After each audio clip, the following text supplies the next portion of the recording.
Como é que você lidou com a sua falta de conhecimento e falta de experiência? Porque, veja, você empreendeu. Sim. Como que você lidou com tudo isso? O nome dele é Carlos Felipe Massoni Garcia, ele tem 45 anos. A minha ideia era que a pessoa chegasse no local e se sentisse acolhida, se sentisse à vontade e nem percebesse que estivesse num laboratório. Ele é um diretor administrativo das empresas, laboratórios Medite, Atibaia e Clima, Premium Vacinas, Atipragas Controle de Pragas, e ele também faz parte da banda Illusion. Como que você se desestressa? Eu acho que todo mundo tem que passar por essa experiência. E ele também é vice-presidente do GIPAB Brasil, presidente da Febralac, ele é delegado adjunto do Conselho Regional de Farmácia de Bragança Paulista e também é farmacêutico bioquímico de formação. A convicção tá ligada até à alma. É. É uma coisa até profunda. Eu acho bem A bonito. alma do negócio. Olha. Alma do negócio. A alma do negócio. Aham. Olá, pessoal. Sejam muito bem-vindos a mais um episódio do Almada Cast. Eu sou o Rico Almada e eu estou aqui com meu companheiro e amigo, o Igor Saraúza. Cumprimentar para mais um episódio. Seja muito bem-vindo, Felipe. É um prazer ter você aqui. Vamos lá. Obrigado pelo convite, primeiramente. Obrigado, Rico. Valeu, obrigado. Obrigado, Igor. Bom, eu gosto de falar um pouco da minha história, porque as pessoas me abordam e falam assim, meu, como que você consegue fazer esse tanto de coisa? Não sei, eu também não sei. Eu só vou fazendo e vou seguindo. Mas comecei trabalhando aos 14 anos na parte de análises clínicas, onde eu atuo até hoje, laboratório. E assim foi a minha carreira, fui aprendendo, trabalhando por todo o laboratório. Com os meus 18, 19 anos, ingressei no curso de farmácia. Farmácia, na época era farmácia bioquímica, né? Hoje mudou. Hoje o farmacêutico ele sai como generalista, né? E na minha época era farmacêutico bioquímico ou farmacêutico industrial. E ali eu tomei muito gosto juntando a questão prática de se trabalhar no laboratório com a questão teórica da faculdade. Foi muito legal para mim, foi um aprendizado. E sempre levei a música também, que era uma paixão que eu sempre tive, né, de tocar, sempre quis ser músico e tal, e sempre levei isso paralelo. Basicamente começou desse jeito, assim, foi assim. E me trouxe até aqui. Ah, que bacana. Você é farmacêutico de formação, então, né? Farmacêutico. Mas eu acho que não tem como começar de forma diferente também, porque além de várias empresas aqui, elas são em ramos, querendo ou não, diferentes, né? São meio diferentes cada uma categorias, né? Sim, não. Só na questão musical eu concordo, Igor, mas nas outras. Nas outras, por exemplo, né, o profissional que atua nas análises clínicas no laboratório, ele é o profissional farmacêutico, ou profissional biomédico, ou profissional médico, né? São esses profissionais que atuam dentro do laboratório como responsáveis técnicos por essa demanda. Os outros negócios também, a clínica de vacinas, né? Também é um ramo de atuação hoje do farmacêutico, é um campo de atividade, tanto é que vocês veem farmácias fazendo vacinas, né? Então, é um outro ramo de atuação do farmacêutico também. E a empresa de controle de pragas também, né? Como responsável técnico, pode ser químico, agrônomo ou farmacêutico também. Qual dessas foi a primeira e como começou? A primeira foi o Clima Diagnósticos, né? Foi uma empresa, uma sucessão familiar, começou com o meu pai, em 1985, aqui em Atibaia, né? Então, comecei trabalhando com meu pai já se aposentou, já faz mais de, acho que 15 anos mais ou menos, e foi lá que tudo começou, né? Onde eu comecei a trabalhar com os meus 14 anos e foi ingressando, e dali foram surgindo as outras empresas, né? Quando eu estava com 22 anos, a gente fundou o laboratório Medite, que é um laboratório que atua dentro de um hospital privado aqui na cidade de Atibaia. É de que o Medite? De meditação mesmo? Não, boa pergunta. Pessoal pergunta. Medite é a abreviação de Medicina Diagnóstica e Terapêutica. Medite. Tá. Ô, Felipe, e diga uma coisa para mim. Você disse assim que começou a trabalhar muito cedo. Sim. Né?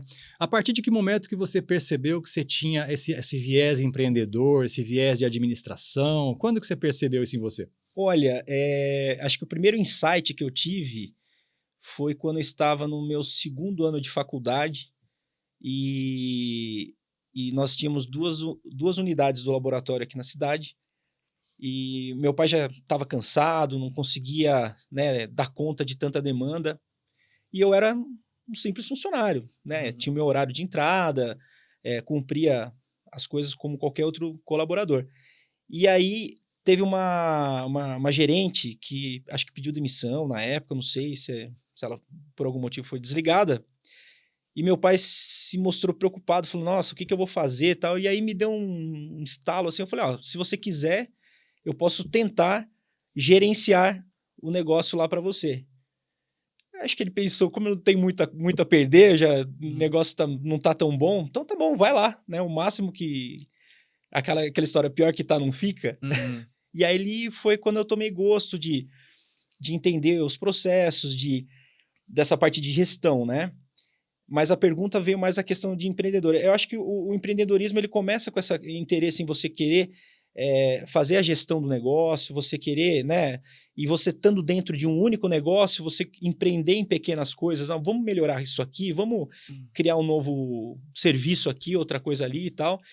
E ali eu comecei a me despontar e entender. Aí, por exemplo, eu tinha um amigo meu na cidade de Catanduva, né? A cidade onde eu casei, minha esposa é de lá.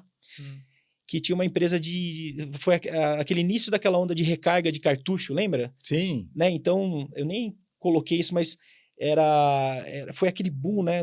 Todo mundo tinha que comprar cartucho de impressora original e começaram a surgir as empresas de recarga de cartucho. Sim. Aí eu peguei, falei, eu vou montar um negócio desse aqui em Atibaia também. Foi em 97, 96, por aí? Isso, mas a minha época foi acho que em 2002, mais ou menos. Estava um pouquinho mais pra frente. Não fomos pioneiros nisso, mas estava em ascensão esse negócio. E aí eu montei uma empresa de recarga de cartucho aqui que não tinha nada a ver com o meu ramo, né? E foi super legal, né? O negócio ele foi desenvolvendo legal, foi crescendo, tanto é que a gente vendeu a empresa num certo ponto tal, porque a gente tinha outras coisas para fazer. E aí eu fui entendendo, poxa, que legal, né? Apostei ali, foi legal, deu certo, vou apostar aqui, vou tentar aqui, vou fazer. Então, foi mais ou menos essa... Eu tenho duas perguntas para você relativamente a isso. Como que você lidou, por exemplo, com o planejamento de tudo isso? E como você era jovem na época, né? Você falou de 22 anos, né? 22 anos. Como é que você lidou com a sua falta de conhecimento e falta de experiência? Porque, veja, você empreendeu. Sim. Como que você lidou com tudo isso? Eu buscava informação. Sim. Né? Então, por exemplo, eu precisava entender de gestão do meu negócio. Eu não tinha, apesar de fazendo faculdade, né, de farmácia, bioquímica, eu não tinha aula de gestão, de empreendedorismo, nada disso. Então, eu comecei a buscar cursos pontuais de final de semana para gestão de laboratório, gestão de negócio, tudo mais, né? E então, eu ia buscando informações. Eu comprava livros de gestão, de empreendedorismo, ia buscando informação onde eu conseguia. Que conselho que você dá hoje para as pessoas que estão começando a empreender no mesmo ponto que você? Olha, eu acho que todo mundo deveria, pelo menos, experimentar empreender. Né? Eu acho que todo mundo tem que passar por essa experiência. O que eu vejo é que as pessoas têm muito receio, têm medo, ou não querem sair da zona de conforto, mas eu acho que experimenta, né? Obviamente, calcula os riscos, né? Hoje você consegue empreender em pequenas coisas, em pequenos negócios, né? Sim. Até uma coisa besta, mas a gente vê às vezes no condomínio criança vendendo limonada na frente da casa, né? Sim. É um estímulo para o empreendedorismo. É o empreendedorismo. Né?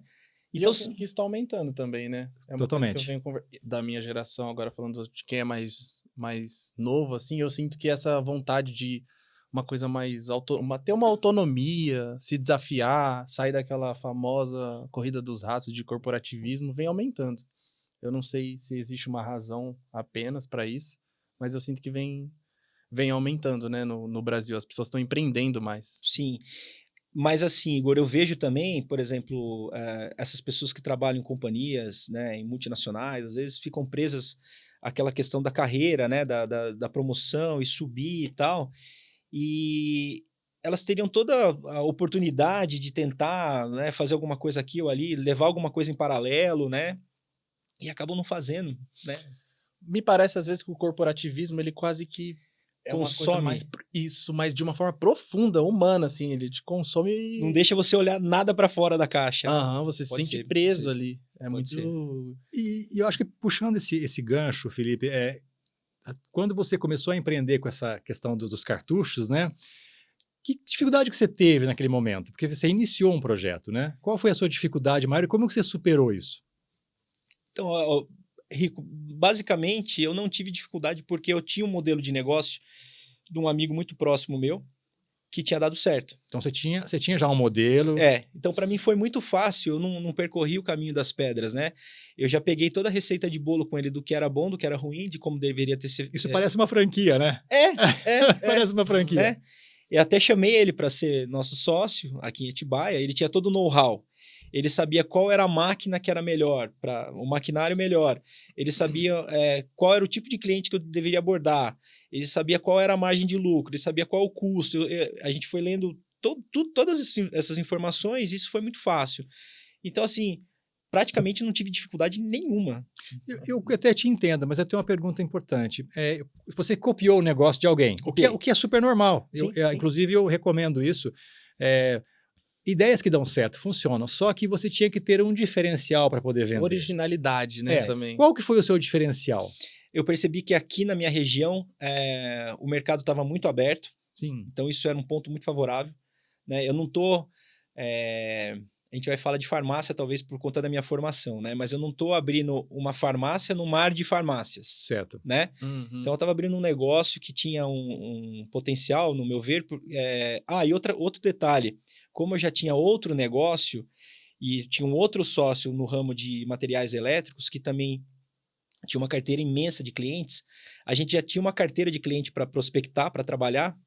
Nossa, eu não ia sair batendo de porta em porta querendo provar minha credibilidade ou a credibilidade do meu produto, do meu serviço, sendo que eu já tinha uma carteira de cliente, tanto do meu laboratório quanto da empresa do meu amigo de material elétrico, que confiavam no nosso trabalho. De fazer, esse cara não vai me empurrar porcaria, não vai vender porcaria para mim.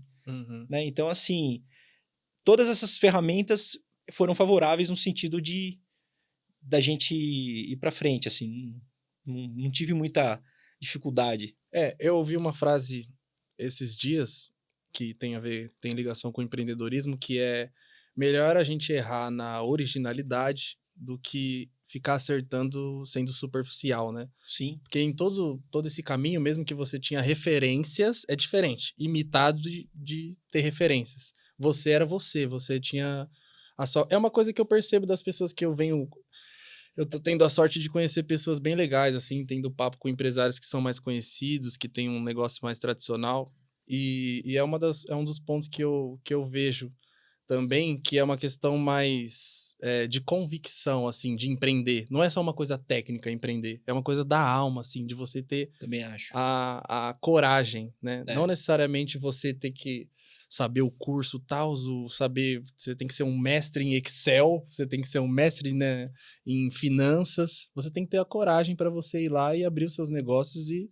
Obviamente, quanto mais você conseguir entender do processo, do negócio, de tudo que você vai fazer e entender dos riscos, né? E eu acho que isso, né? Eu também, às vezes, não falo... chegam amigos assim, falam, o que você acha de eu fazer isso, de eu fazer aquilo? Faz um mapeamento da área que você quer montar esse negócio, vê se tem mercado, quem vão ser seus clientes. Então, assim, o máximo de informações que você puder coletar... Eu vi aqui algumas informações também, que aí vamos trazer agora para um pouco das empresas, né? Um pouco dos seus negócios. Eu vi uma que tem um crescimento de 17,23% de um ano, né? De um ano para outro. Qual que seria essa? Essa empresa mais antiga que eu atuo, né? Que é o Clima Diagnósticos, que é o laboratório onde eu comecei, né? Que é uma sucessão familiar. E fizemos algumas ações de 2 anos para cá, 2, 3 anos para cá, né? Consultoria, mudamos para um prédio novo, né? Então, todas essas movimentações a gente foi medindo, né?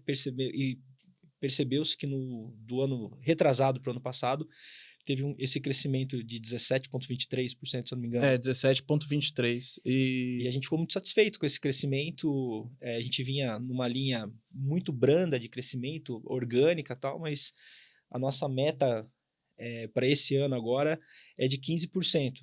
Né? Então, assim, a minha equipe falou, não, vamos almejar mais, vamos almejar porque a gente vai conseguir. Eu falei, não porque eu não quero frustrar ninguém. Vamos ser conservador, vamos pensar em 15%. Se vier a mais, ótimo, a gente vai trabalhar para ter mais. Você poderia citar algumas ações que vocês tomaram para chegar nesse crescimento de 17,23%? Sim.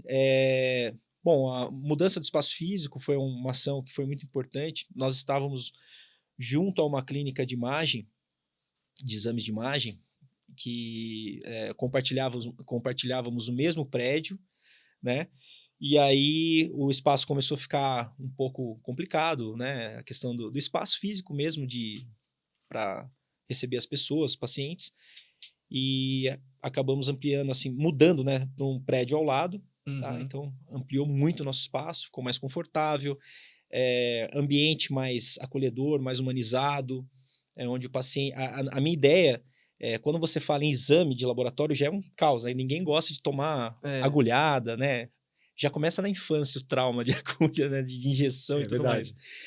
Mas aí o que acontece? A minha ideia era que a pessoa chegasse no local e se sentisse acolhida, se sentisse à vontade e nem percebesse que estivesse num laboratório. Ah, vocês fazem todo tipo de exame lá? O foco principal, análises clínicas, exames de sangue, né? E aí fizemos uma arquitetura lá bem acolhedora, né? Onde a pessoa chega, ela senta em poltronas, tem uma tela passando músicas bem calmas, né? Vídeos bem tranquilos, né? Silêncio, né? Não aquele tumulto de falatório, coisa bem... a pessoa relaxar, né? E isso foi muito favorável, isso gerou muita curiosidade e tal. E outras ações também que a gente fez, por exemplo, tecnologias novas, né? A gente sempre está participando de congressos aí pelo Brasil, pelo mundo aí. E então tecnologias, por exemplo, equipamentos visualizadores de veia, que gera muita curiosidade, né? A pessoa fala, nossa, que legal, consegue ver a veia aqui. Eu nunca vi isso, não. Bem interessante. Sem mexer na pessoa. É uma tecnologia parecida com Doppler, né? Com ultrassom, assim, onde você coloca um infra na pele e você consegue enxergar a veia, o sangue circulando ali embaixo da pele. Acho que poucos lugares tem essa, não sei. São poucos lugares que tem. São poucos lugares que tem isso. São diferenciais, né? Outra coisa que a gente trouxe também foi aumentar o nosso mix de serviço. Então, geralmente o laboratório faz só exame de laboratório, né? E aí a gente começou a aumentar, começou a fazer a parte de exames cardiológicos, eletrocardiograma, mapa, Holter, eletroencefalograma, né? Que é o exame para medir ondas cerebrais e tudo são mais. Delicados, né? São exames que não são comumente encontrados em laboratórios, né? Então a gente aumentou o nosso mix de serviços, também foi um diferencial, trouxe muitos pacientes, muitos clientes. Além desses exames, polissonografia, que é aquele exame que antigamente você tinha que ir numa clínica, né, e passar a madrugada lá cheio de eletrodo e tal. Hoje a gente tem tecnologias que você vai para casa com o aparelhinho no dedo, na mão, e você chega, devolve o aparelhinho no dia seguinte, igual o mapa, o Holter, assim. Você pode passar assim, em números, mais ou menos, enfim, mais ou menos, uma média de pacientes, por exemplo, não sei se você tem esse número por mês que vocês que passam pelo laboratório lá, então, para ter uma dimensão, né, pra gente ter uma dimensão da grandeza. Eu não tenho esse dado certo aqui para te passar, mas eu acredito, por exemplo, que uma das unidades a gente atende aí em torno de 90, essa unidade mais antiga, 90, 100 pacientes por dia. 100 por dia?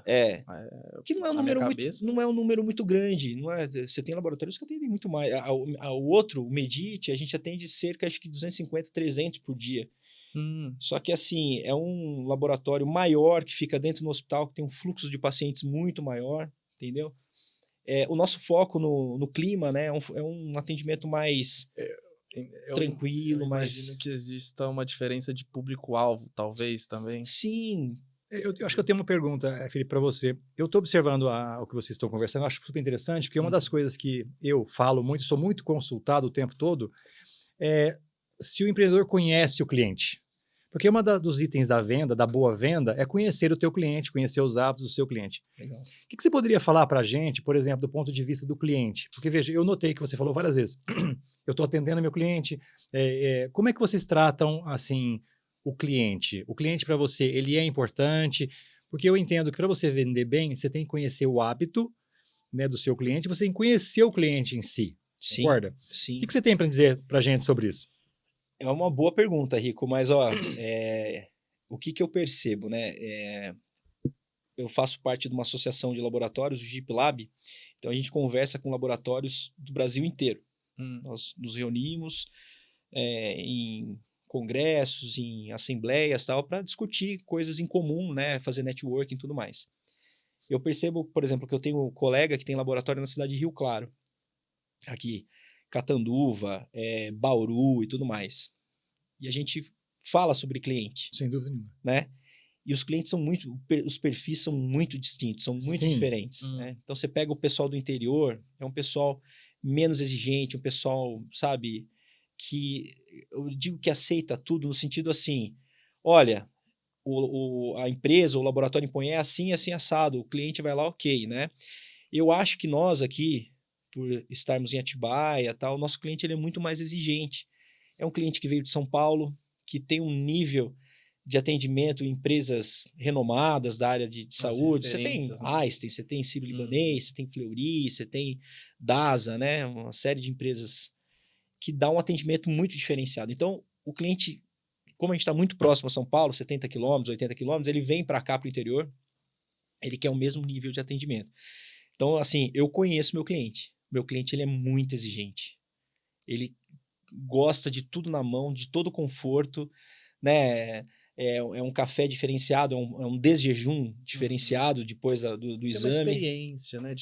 Ele quer uma experiência, né? Ele quer levar o filho dele, é um outro diferencial, né? Para fazer a coleta de sangue, coloca aquele óculos VR, né? Então, as pessoas veem nas redes sociais, a gente publicando as coisas, não, meu filho veio fazer exame, mas eu quero que coloque o óculos nele. Ok.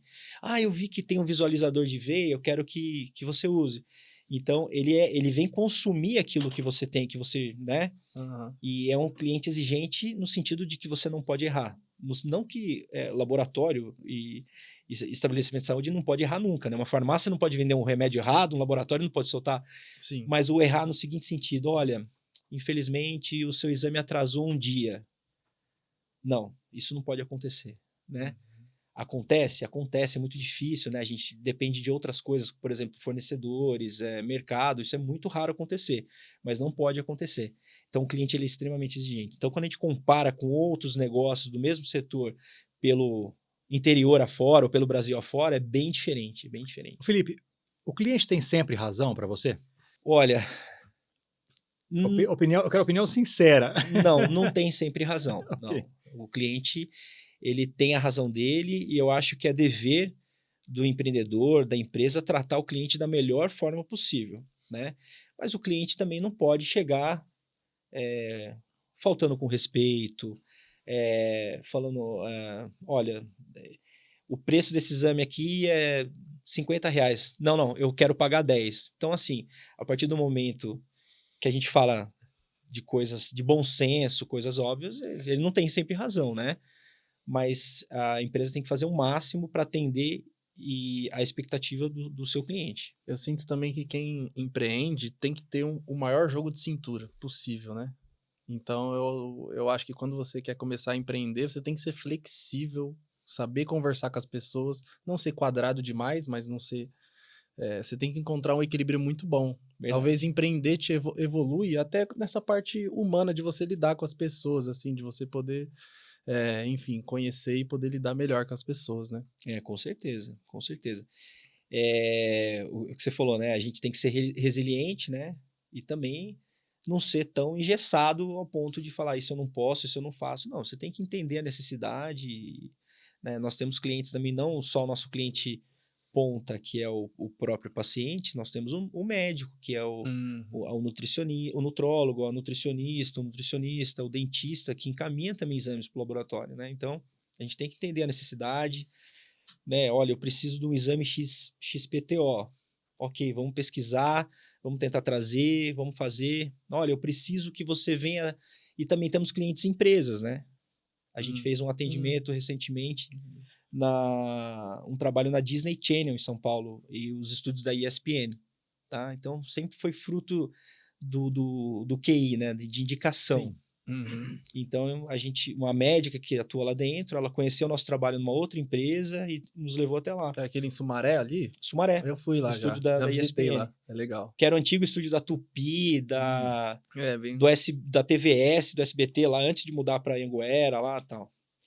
E a sede da Disney Channel fica ali nas Nações Unidas, né?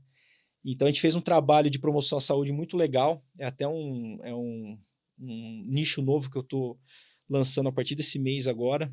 Focar nessa parte de atendimento corporativo, não só para a área de exames laboratoriais, mas tanto a parte de exames laboratoriais, quanto a parte de vacinas, quanto a parte de controle de pragas, né, para a empresa.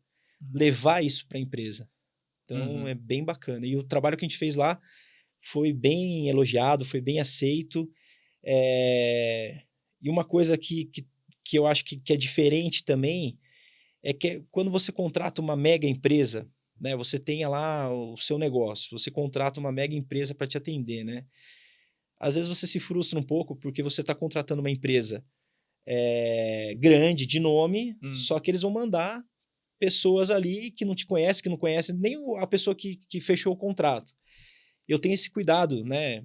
Da mesma maneira que é um médico que atende o paciente, eu tenho o cuidado de eu atender o meu cliente. Então, eu vou na empresa, eu faço trabalho junto com a minha equipe, monitorando tudo. Eu acho que isso é um diferencial também. Até porque, eu não sei se a gente comentou também, eu não sei em qual empresa que é, ou é juntando todas, que são 60 funcionários hoje que você gerencia. Isso. Então, tem 60 pessoas que você coordena. Isso. E pelo que eu vi também, da forma que você está falando das suas empresas, assim como você falou, não, o exame atrasou um dia, a gente já fica preocupado. Ou seja, são estruturas bem certinhas. Como é que você faz para administrar essa quantidade de funcionários e fazer com que isso funcione com, né, uma engrenagem perfeita ali? É gestão de equipe, né? Você tem pessoas chaves ali, a gente tem gerentes técnicos, gerentes de qualidade, né? Pessoas que fazem essa parte de gestão, que cuidam da parte de departamento pessoal. Então, a gente tem equipe que nos ajuda a coordenar tudo isso aí. Obviamente, eu não tenho 60 pessoas ligadas diretamente a mim, né? Eu tenho uma equipe abaixo de mim que cada uma cuida de uma quantidade de pessoas. Então, a gente consegue, dessa maneira, coordenar. E a questão da organização, para que tudo saia da maneira correta, né? Hoje a gente tem ferramentas de qualidade no setor de saúde, selo de certificação e tudo mais, que te permite ter uma segurança no trabalho com que a engrenagem funcione de maneira tranquila, né? Então, quando a gente começa a implementar um sistema de qualidade, né, dá aquele choque cultural, o colaborador fica meio doido, nossa, eu fazia daquele jeito, dava certo, agora eu vou ter que fazer assim. Então, isso aqui é para isso aqui é para que não aconteça uma falha ali na frente, tal. Então, a gente vai implementando esses processos de qualidade, de gestão de qualidade, para poder fazer com que a engrenagem funcione certinho. Mas eu vou puxar um gancho aí. Você foi fundador de várias empresas, você atualmente é diretor administrativo de várias empresas, e além de tudo também você é empresário, é farmacêutico, né, palestrante, é delegado do conselho e é músico. Né? Então, como que você concilia tudo isso dentro do seu dia a dia? Porque, veja, são muitas atividades, muitas coisas, e tudo depende de atividade intelectual sua, inclusive a música. Sim. Né? Como que você lida no dia a dia com tudo isso? Assim, como que você se desestressa? Né? Bom, a música me desestressa, né? A música é minha válvula de escape. E até estava comentando antes aqui com o Igor, né, que era uma coisa que era hobby, né? E era descontraído. Agora já virou profissional, né? A gente está com esse projeto que a gente tem aí cerca de 12, 13 anos, que é a Banda Illusion, né? Tá. Que era uma descontração entre amigos e passou sem querer, ficou profissional. Então, a gente tem empresa, a gente toca Brasil afora, a gente já tocou em Fortaleza, tocou em Belo Horizonte, Campo Grande, Porto Alegre. Estão ficando famosos. Que tipo de música vocês tocam e quem são os integrantes da banda? É uma banda cover, tá. Né? A gente só toca música não autoral e geralmente o foco é corporativo, casamento, esse tipo de coisa. O que nos permite viajar aí, na verdade, o meu trabalho junto a essa parte político-institucional de laboratório e tal, e essa curiosidade, pô, o Felipe, ele toca, pô, legal, vamos trazer a banda dele, então acabou que casando com esse monte de coisa. Mas, respondendo o Rico, né, como eu faço para administrar tudo isso? É o que eu estava falando para o Igor, a gente tem pessoas, né, eu consigo delegar as coisas, montar as equipes para que todo mundo consiga fazer o trabalho, né, Eu saio daqui e vou fazer um show, por exemplo, em Fortaleza. Eu sei que o negócio vai estar andando certinho aqui, tem pessoas de confiança que estão tomando conta, gerentes e tudo mais, né? Então a gente consegue organizar dessa forma. A minha esposa também, ela é farmacêutica bioquímica, Andréia, beijão para ela. E também me ajuda demais nessa parte administrativa. Então, tem várias pessoas assim junto que ajudam a acontecer. E você faz checkpoints com essas equipes? Como é que você trabalha isso? Fazemos. Eventualmente nós fazemos reuniões a cada mês ou a cada 2 meses, né? Então a gente tem essa reunião que a gente chama tanto a parte só das gerências, chefias, né? Depois elas replicam para as equipes e aí a gente traz todas as dores, né, que aconteceram, o que a gente tem que implementar. Aí tem o planejamento que a gente faz anual, né, os planejamentos estratégicos, para ver se está sendo cumprido, para ver se está sendo desenvolvido. Então, a gente sempre está em contato com a equipe para... Essa parte dos seus hobbies também, de música, eu não sei se você tem outro hobby. Eu sei que você chegou com uma moto bacana. Como que alimentar isso também ajuda na hora de empreender? Porque a vida não é 24 horas, né, fechado. Eu ainda levo a música, ficou profissional, mas eu ainda levo a música como uma válvula de escape, né? A nossa banda, não sei se foi o Rico que perguntou agora há pouco, mas somos em 6 integrantes.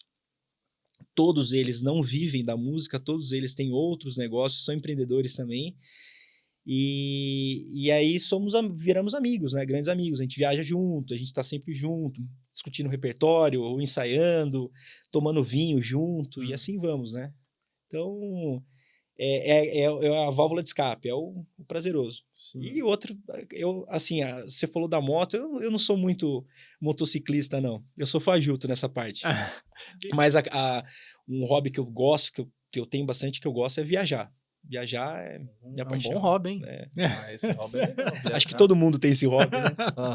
Ô, Felipe, diga uma coisa pra mim. Qual foi a pior coisa que já te aconteceu, assim, dentro do seu trabalho, considerando todo esse contexto de empresa e tudo mais? Qual foi, assim, um episódio que você fala assim, esse foi difícil sair? Dentro do laboratório, em si, as dificuldades sempre foram normais, assim, né? Dentro do contexto comum, né? Nunca sofremos nada de tão grave do tipo assim, algo fechou, nada disso, né?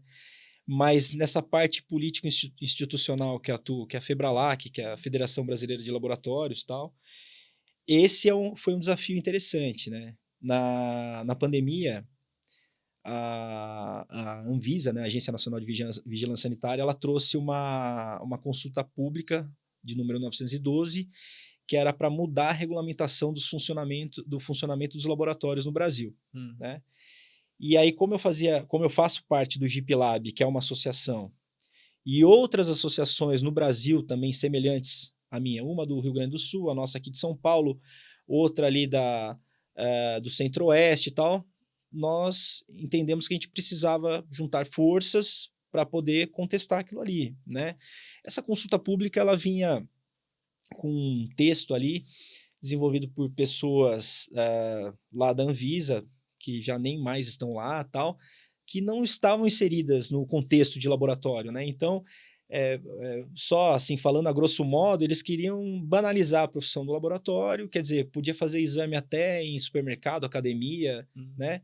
E sendo que a vida inteira, para a gente fazer exame, por exemplo, um exame de HIV, acontecia muito isso na nossa vida profissional, né? O cara foi pular carnaval, ele teve relação sexual desprotegida lá e ele descobriu depois que o parceiro, a parceira tinha HIV, né?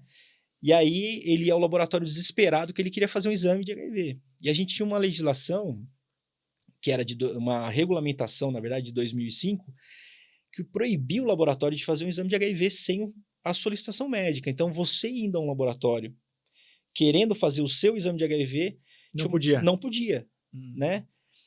Então, assim, por quê? Porque tinha uma justificativa plausível.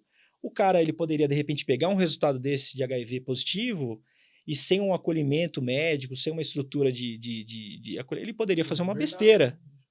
Podia cometer um suicídio, se jogar e tudo mais, né? Numa ponte aí. Como aconteceu isso, mesmo com acolhimento médico, né? E aí vem uma consulta pública aí no meio da pandemia, todo mundo preocupado com Covid para mudar a regulamentação e qualquer um podia fazer qualquer coisa. Mas peraí, a vida inteira a gente teve que fazer exame com critério, com controle de qualidade, com pedido médico, e agora vai poder fazer exame até na padaria? Uhum. Agora dane-se, então, se o cara quiser fazer HIV, se matar, agora pode se matar? Então isso... O que mudou, né? O que mudou? Aí gerou uma revolta no nosso setor, e aí a gente precisou se mobilizar para poder ir a Brasília e bater na porta da Anvisa lá, falou, o que vocês estão fazendo, né? Para, não é por aí, né? Mas aí tem uma série de outras coisas, interesse da indústria e de querer vender mais reagente e tal, aquela coisa toda, e a gente tinha que ponderar, né? A gente não tinha... eu não posso nem falar isso aqui, mas... Umas questões políticas. O dinheiro manda, vamos dizer assim. A gente não tinha dinheiro, né? A gente tinha o poder do convencimento, da palavra, né? Então, olha, isso aqui se vocês liberarem vai dar problema, hein? Uhum. Vai morrer gente. Aí, opa, peraí. Né? Então, ficava aquele... Então, a partir daí nasceu a Febralac, que foi a federação. A gente pegou essas associações, a SBAC, que é a Sociedade Brasileira de Análises Clínicas, juntou esse pessoal num CNPJ, que é a Febralac. Essa questão de ser delegado de conselho é disso ou não? Não, é outra coisa. O que é delegado de conselho? É um trabalho voluntário, né? Que eu, como farmacêutico, essa questão é assim, a gente acaba trabalhando como voluntário para ajudar no conselho, e o delegado ele atua em seccionais, são filiais do conselho, no caso de farmácia, né? Que são espalhadas aí pelo estado de São Paulo, e a gente atua ajudando a trazer da sede do conselho lá de São Paulo as informações, as novidades, cursos, juramento. Você dá capilaridade, acessibilidade para os farmacêuticos nas regionais. Então, eu sou delegado adjunto, eu tenho um delegado titular, que é o meu parceiro, que é o Eli, que foi meu professor na faculdade, e eu sou delegado adjunto, substituto. Então, eu auxilio ele nessas questões assim. Hoje todo conselho tem isso, tá? O conselho de nutrição tem, conselho de medicina tem. Aí você é o delegado do conselho... De farmácia. Entendi. De Bragança Paulista. E dentro das suas empresas hoje, como é que você investe em marketing também? Dentro dos laboratórios, como é que... Eu não sou entendedor de marketing, não é minha praia. Então, a gente contrata empresas especializadas. Hoje, nós temos empresas... você sabe que existem empresas de marketing né, claro, generalista, que atuam em qualquer segmento empresarial. Mas no ramo de análises clínicas, nós temos empresas de marketing específico para análises clínicas. Essa que era a minha dúvida, por exemplo, porque a maioria das empresas hoje, elas vão investir em marketing dentro das redes sociais. Porque Sim. sei lá, serviços. Aí é mais fácil você colocar nas redes sociais. De laboratório... Rede social. Rede social também? Rede social. Aí... É o que mais dá resultado. Hoje, acho que para tudo, né? As pessoas, elas tiraram os olhos da tela, da televisão, e o olho no smartphone, né? No celular. Uhum. Então, assim, a pessoa tá parada, ela tá com o celular na mão. E é ali que ela vai te ver. É ali que ela vai enxergar você, né? Então, aí tem as ferramentas. Tráfego pago, vocês investem em tráfego pago, então... Justamente. Alto, assim, então pode mais ou menos quanto de tráfego pago hoje? Porque as empresas hoje cada vez mais estão... Vai dar a impressão que eu não quero divulgar dados aqui, mas eu sou péssimo para guardar. Eu sou péssimo. Se você quiser, eu sou péssimo para guardar números, eu não sei, mas a gente investe sim em tráfego pago. Eu faço uma reunião com a equipe da empresa de marketing, vamos fazer a campanha, assim, o investimento vai ser esse, beleza. Eu aprovei, saio dali, eu deleto da minha cabeça, mas a gente investe nisso sim. Felipe, eu acho que eu tenho uma pergunta baseada nisso. O que acontece, assim, que conselho que você daria para quem está começando a empreender? Tem duas coisas importantes que você disse aí. Tem coisas que a gente não conhece, né? E a gente precisa delegar. Acho que esse é o primeiro ponto, né? E o segundo ponto é o marketing da minha empresa. Então, assim, que conselho que você daria para quem está começando a empreender que não conhece de marketing, ou de RH, ou de jurídico, né? Que conselho que você daria para essas pessoas? E também que conselho que você daria para quem está começando a iniciar no marketing? Né? Imagina que é o empreendedor, o pequeno empreendedor que está iniciando agora. Então, Rico, eu consigo falar mais para você da minha área de análises clínicas, que é a área que eu tenho mais conhecimento, né? Antigamente, você ter uma empresa você ter contrato com uma empresa de marketing era caro, né? Hoje em dia, com as redes sociais ou com essa capilaridade, com essa pulverização que teve aí de... Tinha até um glamour, né? De ter a empresa de... Sim, olha, eu vou falar com o meu marketing, né? Ah, sim. Tinha todo, ou vou falar com o meu jurídico, aquela coisa toda. Mas assim, hoje está muito mais acessível. Sim, sem dúvida. Está muito mais acessível. Então, a pessoa que está começando agora, é importante ela... É que mudou também, né? A questão do marketing, né? O marketing Sim. tradicional, ele deixou de existir para passar para o marketing digital, né? Totalmente diferente. Sim, Rico. E se você parar para pensar, vamos falar 10 anos atrás, ainda compensava você fazer uma propaganda numa transmissão, numa rede... Outdoor aí. Não, é um outdoor estrada, ou uma TV, rede, né? uma TV. rede de TV, uma rede de televisão, e os horários nobres Eram caríssimos, caríssimos, né? É coisa de milhões, né? Coisa de Isso. milhões. Hoje já ficou muito mais acessível. Tá na casa dos 1.000. Isso, dos milhares, É, né? dos milhares, Não dos milhões. Tá muito mais acessível, mas a gente percebe uma efetividade muito grande nas redes sociais, né? Um resultado muito grande. E você consegue medir, né? Ele te dá ferramentas para você medir. Então, assim, eu acho que a pessoa começando, respondendo a pergunta do Rico, né? Ela tem que direcionar alguma coisa para o marketing. E ela não conhecendo de marketing, ela tem que buscar hoje essas empresas bem mais acessíveis, né? Não precisa ser específico naquele negócio. Você acha hoje empresas que atuam com marketing de maneira generalista para qualquer tipo de ramo de negócio.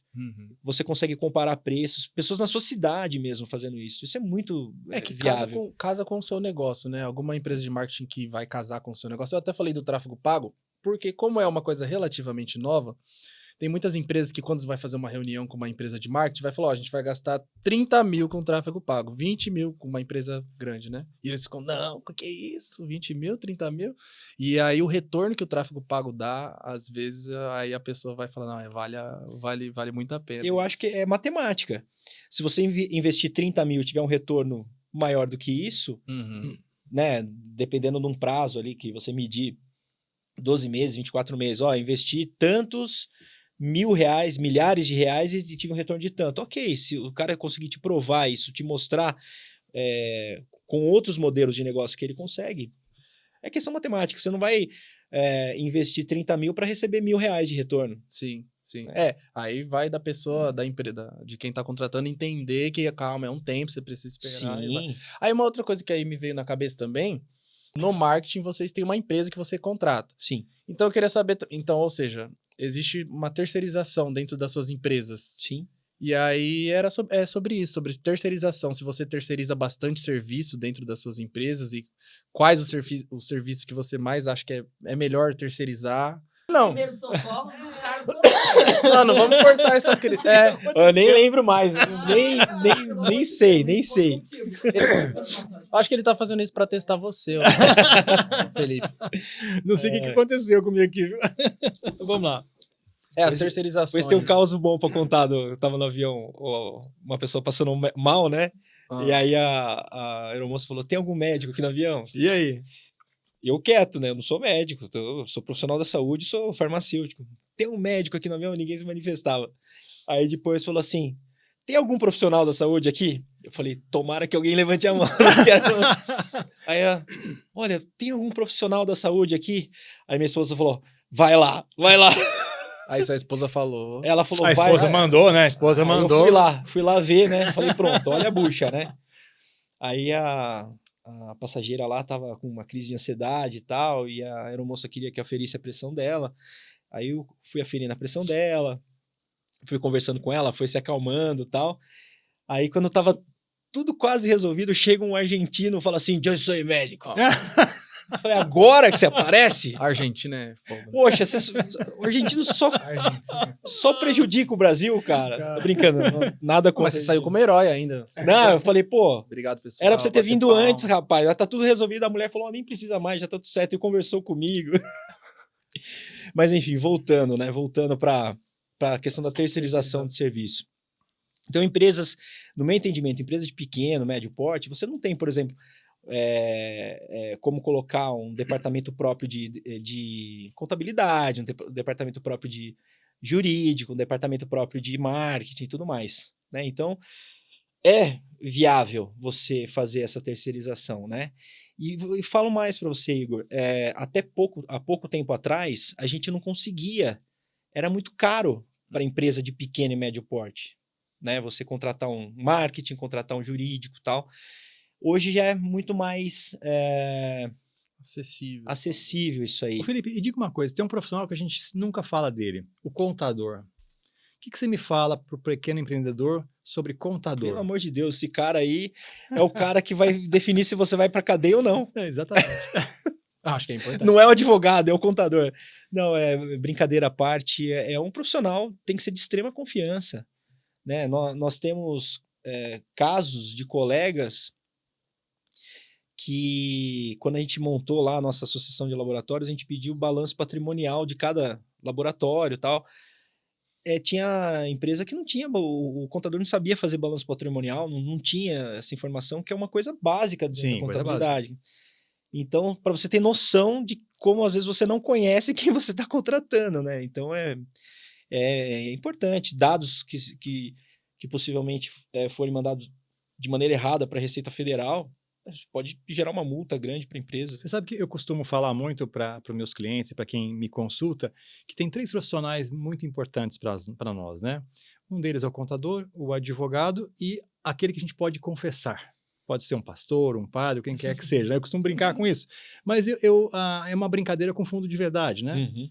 Porque eu entendo que hoje o contador até incluiria aí o marketing, né? Mas são profissionais que você precisa ter perto de você, ainda que sejam terceirizados. É como você bem disse, né?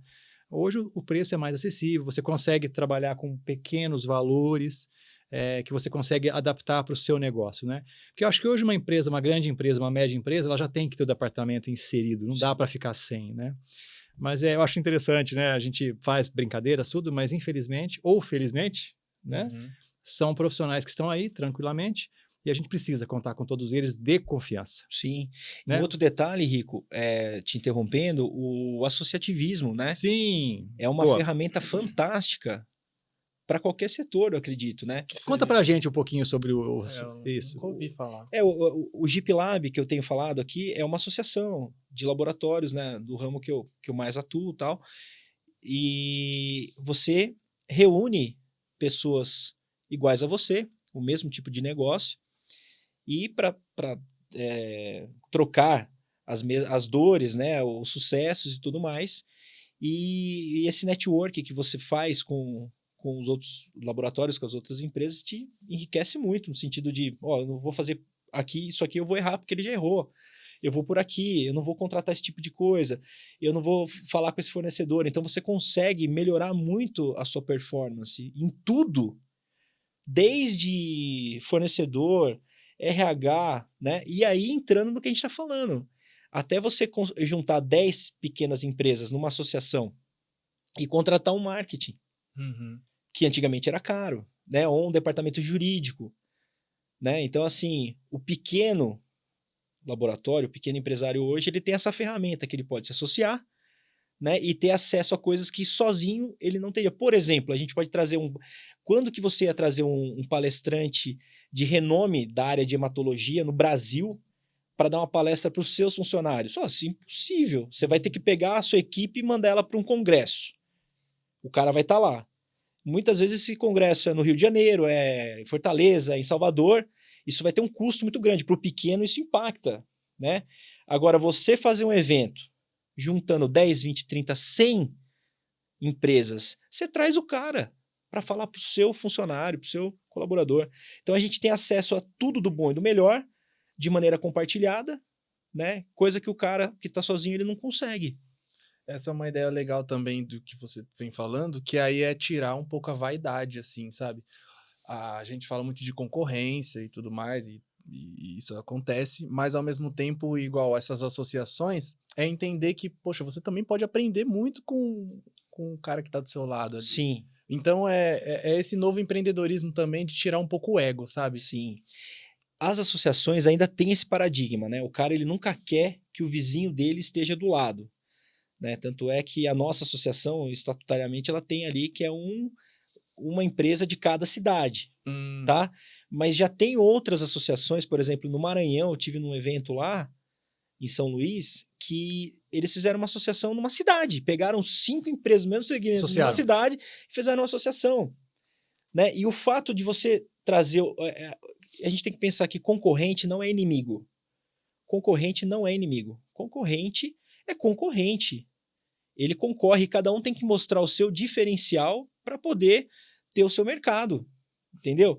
E aí você trazendo esses concorrentes, que alguns falam que são inimigos, para próximo, tem aquele ditado que fala, eu quero meu inimigo próximo do que longe, porque eu sei o que ele está fazendo. Então, assim, basicamente, gera um respeito maior entre eles, um controle maior para que não saiam fazendo coisas absurdas, né? Dumping, enfim, uma série de coisas. Então, tem vários pontos favoráveis. E cada um pode ter o seu segredo. Olha, essa receita aqui é a receita do meu bolo. A sua receita fica com você, né? Mas vamos... A gente está tendo problema com uma operadora de saúde, um convênio médico, uma operadora de saúde. Gente, vamos conversar? Vamos, né? Porque às vezes vê um poder econômico muito forte da operadora que quer estrangular o prestador de serviço. Sim. Isso não é só em laboratório, é fisioterapeuta, é uma série de profissionais da área de saúde. Então, quando você está com todo mundo junto senta e fala, peraí. Briga junto. Briga junto. Aí a operadora vai falar assim, não vou poder fazer conchavo com aquele ali e prejudicar todo mundo, porque está todo mundo unido. Sim. Né? Mas esse é um desafio. É um desafio ainda a ser enfrentado no Brasil. Porque sempre, na maioria das vezes, sempre tem um que trai o grupo, né? E que fala assim, não, chega para a operadora, vem comigo, deixa todo mundo de lado. Tem isso aí. Infelizmente tem. Se você já atuou como CLT antes de empreender. Eu atuei como CLT na empresa do meu pai. Eu tive carteira de trabalho dos meus 14 anos até os meus 22 anos. Foi a minha única experiência, eu acredito, como CLT. Prefiro ser meu pai. Hã? Você pensou, eu prefiro ser meu pai, prefiro estar nessa posição. Na verdade... eu nunca tive uma dificuldade que me permitisse a pensar, não, eu vou sair desse ramo e vou trabalhar para uma empresa, para uma multinacional. Eu já recebi convite para trabalhar em outra empresa, né? Mas eu estava estabilizado ali. Né? E sabe que a questão de empreender, muita gente liga assim, eu vou virar um empresário por quê? Dinheiro, por causa do dinheiro. Eu vou empreender por causa de poder aquisitivo. E às vezes é o contrário. Às vezes você vai querer sair do mundo corporativo que você ganhava mais, mas por outras questões. É uma questão de liberdade, uma questão de sentido de vida. Talvez seja isso também que... Liberdade, você acha? Liberdade, sentido de vida. Você falou duas coisas que pega para mim. Né? É a liberdade, é gostar de fazer aquilo, né? Eu assim, nunca tive a experiência de ficar, por exemplo, trabalhando no escritório a semana inteira. Não sei se eu me adaptaria com isso. Eu gosto de fazer... Vocês viram, eu gosto de fazer várias coisas. Eu trabalho, assim, de segunda a segunda, no WhatsApp hoje, demandando, faz isso, fecha aqui, não sei o quê, e-mail e tal. Então, assim, eu tenho essa liberdade, né? Eu tô no carro... viajando, obviamente alguém dirigindo, né? Eu vou resolvendo um milhão de coisas. Aliás, isso é uma coisa bem importante para a gente poder falar para os empresários, né? Quando a gente se torna empresário ou está empreendendo alguma coisa, o nosso tempo, 24 horas tomado 7 dias por semana, né? Isso é um problema. Que conselho que você tem para dar para essas pessoas? Então, esse é um desafio que eu tenho, né? É uma discussão que eu tenho em casa. A gente vai acumulando, vai fazendo, quando você vê, você está trabalhando das 7 da manhã às 11 da noite, né? Fim de semana, feriado. Todo dia. Só que a gente tem família, nós temos filhos, a gente tem esposa. Vida pessoal, né? Vida pessoal. O momento de parar, né, num jantar e olhar e deixar o celular de lado. E para mim, eu percebo que sempre vai puxando... Sabe, que nem droga. Não, deixa isso aqui. Não, né? Agora não usa, né? Então, assim, o conselho que eu dou é você tentar montar uma rotina, se policiar, né? Para que você tenha um horário de trabalho. Né? E assim, e aí o fato de eu tocar, que passa a ser um trabalho de fim de semana em noturno, às vezes eu tenho demanda à noite. Daí eu pego o celular, por exemplo, para ver alguma coisa da banda e tal, tem coisa de trabalho para resolver, tem uma demanda ali. Então eu procuro deixar isso pro dia seguinte, né? Então, tentar botar as coisas no lugar e fazer de maneira regrada. É aquela filosofia do essencialismo, de não adianta você pensar em que você vai precisar fazer semana que vem, é estado de presença, você precisa fazer isso agora. Então, meu foco tem que ser nesse quadradinho. A minha esposa falou hoje para mim assim, você tá sabendo que sábado que vem é a festa junina da Lívia, né, da minha filha, e da Gigi, que é minha sobrinha, que é minha filhada. Eu falei, nossa, é sábado que vem? Porque eu vou vivendo o dia e o dia seguinte. Mas isso é ótimo. Tá na minha agenda. A minha agenda é super organizada, tá tudo lá. Eu não vou marcar um compromisso em cima do outro, mas assim, eu vou vivendo o dia e o dia seguinte. Se me perguntar aqui de bate-pronto, o que eu tenho daqui 3 dias de compromisso, eu não sei. Eu tenho que abrir minha agenda e olhar. Então, assim, eu vou me preocupando com agora. Eu não vou sofrendo, gastando energia com coisas que eu tenho que pensar depois.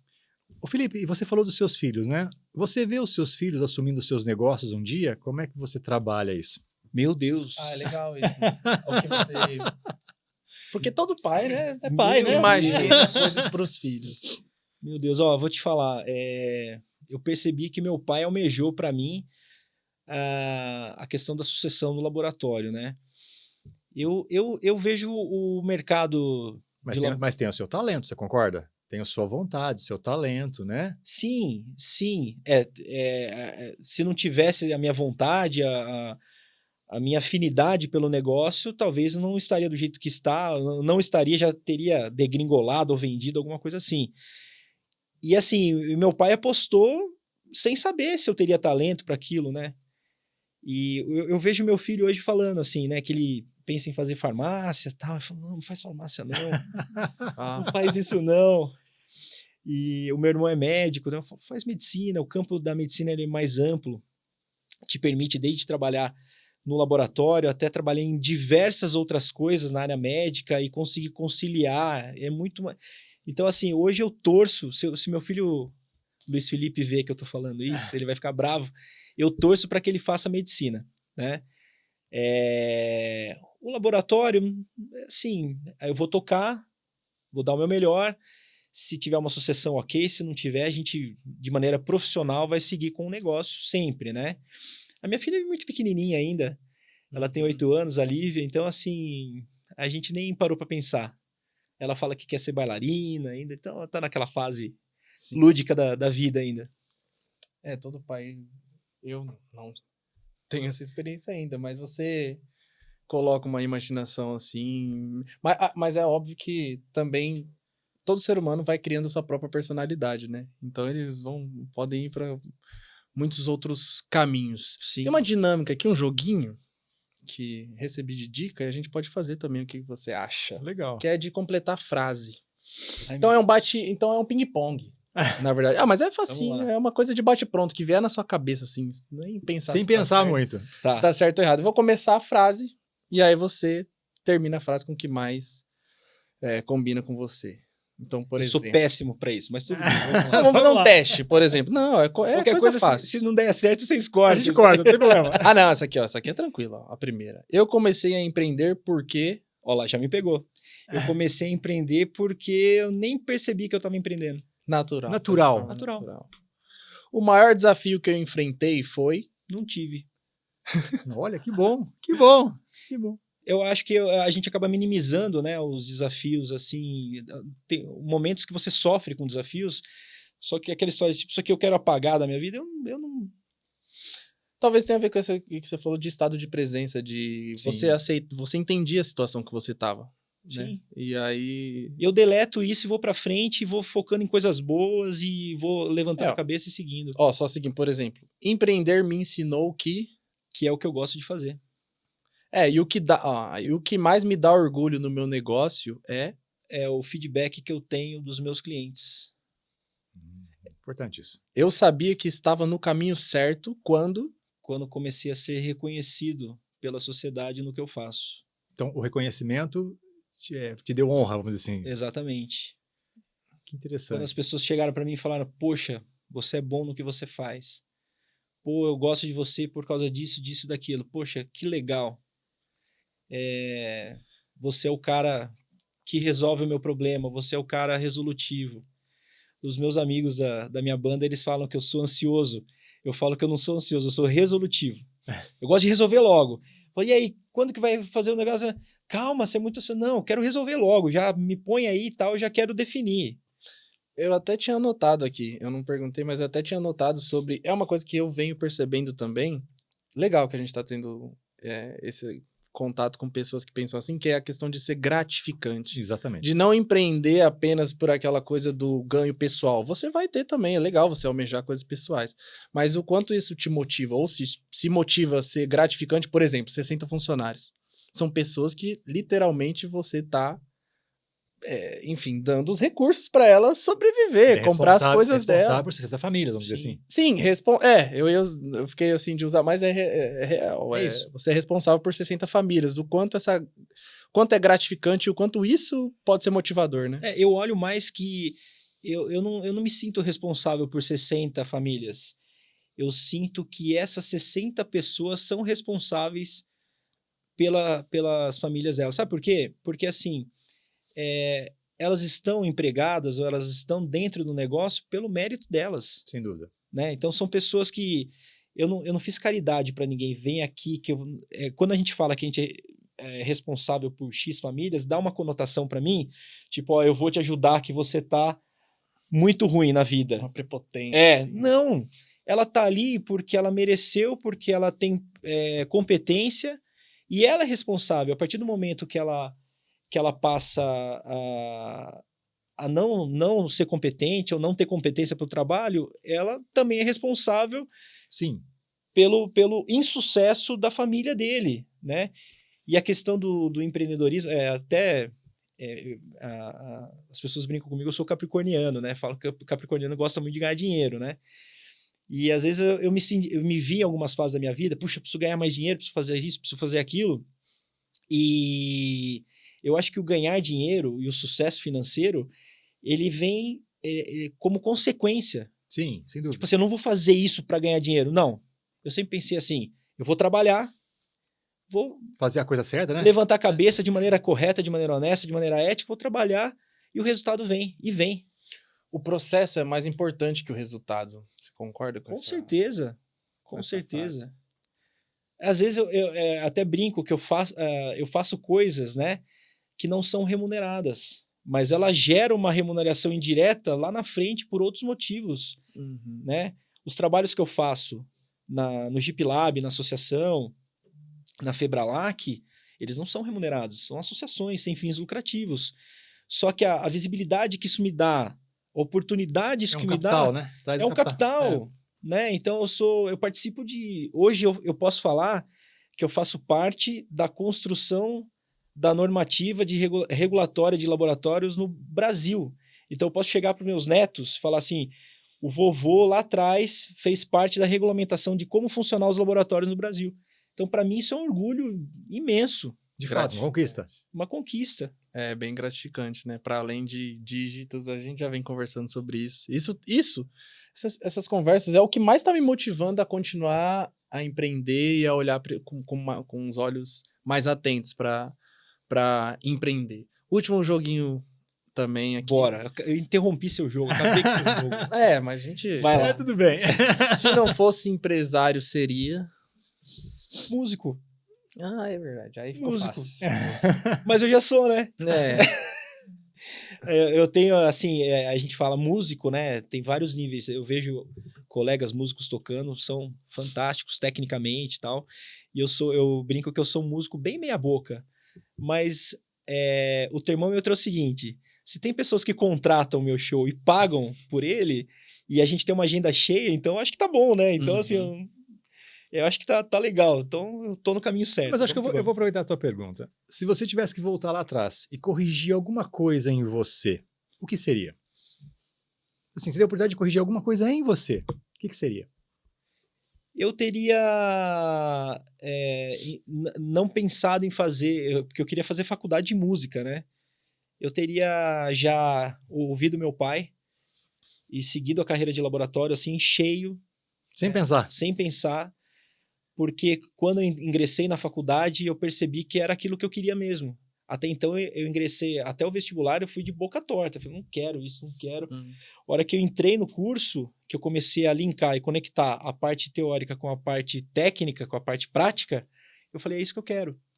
Então, é só isso, assim. Talvez a visão do seu pai era maior que a sua, a experiência e tudo mais, né? Com certeza, a experiência e a visão dele era muito maior que a minha. Só que o adolescente, ele sempre acha que ele... É o dono. Inclusive, eu tive uma conversa hoje com uma pessoa que a gente estava justamente falando sobre isso, né? Que os adolescentes, em geral, eles precisam de guias, né? Precisam de orientação, né? Porque eles não têm bagagem de vida ainda, né? E essa bagagem vem de pessoas que são mais experientes. Com certeza. Então, é importante o que você está falando, né? Então, assim, a gente tem que ter um mentor ou uma pessoa que... Uma referência. Uma referência, que conhece. Porque muitas vezes a gente não tem, como dizer, quilometragem, né? Para estar naquela pista, vamos dizer assim. Sim, né? Mas fazendo um contraponto, Rico, hoje o acesso à informação é é gigantesco. muito grande, é verdade. Diferente da nossa época. Sim. Então, assim, eu aprendo muito com o meu filho. Aprendo demais. Ele sabe coisas, assim, que eu não sei. E ele me ensina demais, né? Meu filho com 16 anos, ele me ensina. Minha filha com 8 anos, né? É uma troca. me ensina muito. O acesso à informação de uma criança hoje de 8 anos é absurda. Né? Que a gente não teve. A gente é da época da biblioteca, do livro, né? A Barça. Exatamente. Enciclopédia do estudante, essas coisas. Nossa, um trabalho. Pega a folha de papel ao maço aí, vamos fazer um trabalho. Mas, enfim, a gente aprende tanto com eles, mas, por outro lado, nós temos a vivência, né? Nós tomamos algumas porradas, a gente tomou alguns tapas na vida, né? Que a gente pode, vai por aqui. Mas é natural e normal do adolescente ele desafiar, ele vai sempre achar que ele é convicto naquilo que ele está dizendo, que ele tem razão, né? Todos nós passamos por isso, eu passei por isso, então eu entendo meu filho, eu entendo os adolescentes, faz parte do jogo. Eu acho que eu tenho aqui uma pergunta, até para a gente ir já para o final, né? Beleza. Que conselho que você dá para as pessoas que estão começando hoje, assim, eu quero empreender? Que conselho com a sua experiência você dá para essas pessoas? Olha, eu acho o seguinte, eu acho que todo mundo tem que experimentar empreender. Já falei isso aqui. Então, eu acho que todo mundo deveria tentar empreender, mas com todo o cuidado do mundo. Né? Eu já vi pessoas empreendendo no escuro. Eu vou montar uma loja de coxinha no shopping, sem saber o quanto ele tinha que faturar para pagar todo o custo fixo dele, funcionário e tudo mais. Então, assim, entenda, acho que é necessário todo mundo empreender, todo mundo tem que experimentar, mas entenda do seu mercado, entenda quem é seu cliente potencial, entenda a região que você está atuando, quem são seus concorrentes, né? Veja se aquilo tem mercado ou não. Eu tenho um exemplo de um amigo meu que morou comigo na República, que eu morei em Bragança, que montou uma drogaria em Campinas. Então, veja bem, todo mundo fugindo de farmácia, de drogaria. Esse cara foi lá e montou uma drogaria em Campinas. Ele foi no contrafluxo. Gente fechando farmácia por conta das grandes redes, né? Só que ele mapeou na cidade de Campinas um bairro que não tinha, um bairro isolado, que era de difícil acesso. Quer dizer, esse cara, para comprar remédio, ele tem que andar muito. Então, ele mapeou uma região carente do serviço de farmácia e montou um negócio e foi sucesso. Então, ele se preocupou. Ele empreendeu, mas ele se preocupou em entender a região, quem eram os possíveis concorrentes que não tinham, né? E deu um tiro certo. Então, acho que esse é o conselho que eu dou para quem quiser fazer qualquer tipo de coisa no sentido de empreender. Muito bom. Se pudesse resumir em uma palavra o que a pessoa precisa ter para ter sucesso? É muito complexo, mas eu acho que ela precisa ter convicção. Ela precisa ser convicta. Convicção, ela está atrelada à certeza, a uma série de coisas, de palavras inerentes, né? Eu tenho certeza. Quando você tem certeza, quando você está convicto, você já viu tudo, né? Acho que convicção. Convicção tá ligada até à alma. É uma coisa até profunda. Eu acho bem bonito. A alma do negócio. Olha, alma do negócio. A alma do negócio. Uhum. E hoje nós tivemos aqui um convidado muito legal, que foi o Felipe. Felipe, eu queria te agradecer. Muito obrigado pela sua participação. Obrigado. Foi muito bom, né? E eu peço a todos que curtam, compartilhem, tá? E façam triplo C. Curta, compartilhe e também comente, tá? Pra gente poder aí tá trazendo cada vez mais conteúdos para vocês, tá? Eu agradeço ao meu fiel companheiro, ok? Obrigado, Rico. Obrigado, Igor. Obrigado pelo convite, foi sensacional. Obrigado. Parabéns. Obrigado, valeu. É isso aí, gente, ó.